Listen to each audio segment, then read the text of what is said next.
اسرائیل نے ایک بار پھر مشرق وسطی کو بے یقینی، کشیدگی اور ممکنہ جنگ کی راہ پر دھکیل دیا ہے۔ اسرائیلی فورسز نے قطر کے دارالحکومت دوحہ میں حماس کے مبینہ رہنماؤں کو نشانہ بنانے کے لیے فضائی کارروائی کی، جس کے نتیجے میں دھماکوں کی آوازیں پورے شہر میں گونج اٹھیں۔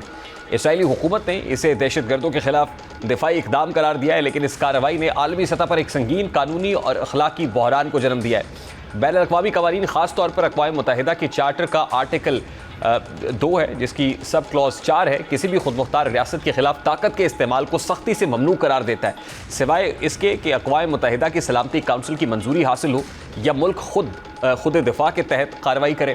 اب قطر نے اس حملے کو نہ صرف اپنی خود مختاری پر حملہ قرار دیا ہے، بلکہ اسے کھلی جارحیت، بین الاقوامی قوانین کی خلاف ورزی اور علاقائی امن کے لیے شدید خطرہ بھی کہا ہے۔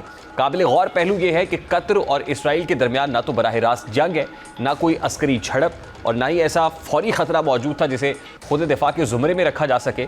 اسرائیل کی جانب سے حماس کو نشانہ بنانے کا جواز ایک غیر ریاستی گروہ کے خلاف کارروائی کی بنیاد پر پیش کیا جا رہا ہے، لیکن یہ جواز اس وقت اپنی قانونی حیثیت کھو دیتا ہے جب ایسی کارروائی کسی تیسرے خود مختار ملک کی سرزمین پر کی جائے اور وہ بغیر اس کی اجازت یا بین الاقوامی حمایت کے۔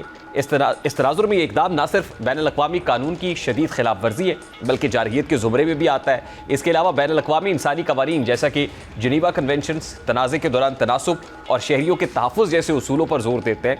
قطر کے دارالحکومت میں کی جانے والی اس کارروائی نے ان اصولوں کو پائمال کیا ہے اور شہری آبادی کو خطرے میں ڈال دیا ہے۔ عالمی ذرائع ابلاغ کے مطابق دھماکوں کے مقام کے قریب رہائشی علاقے بھی موجود تھے۔ یہ حقیقت اس خدشے کو جنم دیتی ہے کہ اسرائیل نے نہ صرف ایک خود مختار ریاست کی خود مختاری کی خلاف ورزی کی ہے، بلکہ شہریوں کی زندگیوں کو بھی دانستہ یا نادانستہ طور پر خطرے میں ڈالا ہے۔ اب یہ کارروائی صرف ایک عسکری واقعہ نہیں ہے، بلکہ خطے میں جاری سفارتی کوششوں پر بھی کاری ضرب ہے۔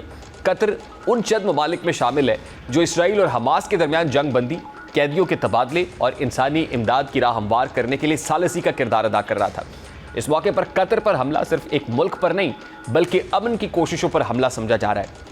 اسرائیل کی اس جارحانہ کارروائی نے نہ صرف قطر یا حماس کو متاثر کیا ہے، بلکہ عالمی قانون کی ساکھ، اقوام متحدہ کے چارٹر کی حیثیت اور چھوٹے ممالک کی خود مختاری کے تحفظ پر بھی سوالیہ نشان لگا دیا ہے۔ اگر عالمی برادری اس حملے کو نظر انداز کرتی ہے تو پھر قانون کی حکمرانی محض ایک کتابی تصور بن کر رہ جائے گا۔ اسرائیل کا یہ اقدام ایک کھلا پیغام ہے کہ طاقتور ممالک جب چاہیں، جہاں چاہیں، بغیر اجازت اور بغیر جواب دہی کے کارروائی کر سکتے ہیں، اور یہی سوچ آج دنیا کے امن کے لیے سب سے بڑا خطرہ بنتی جا رہی ہے۔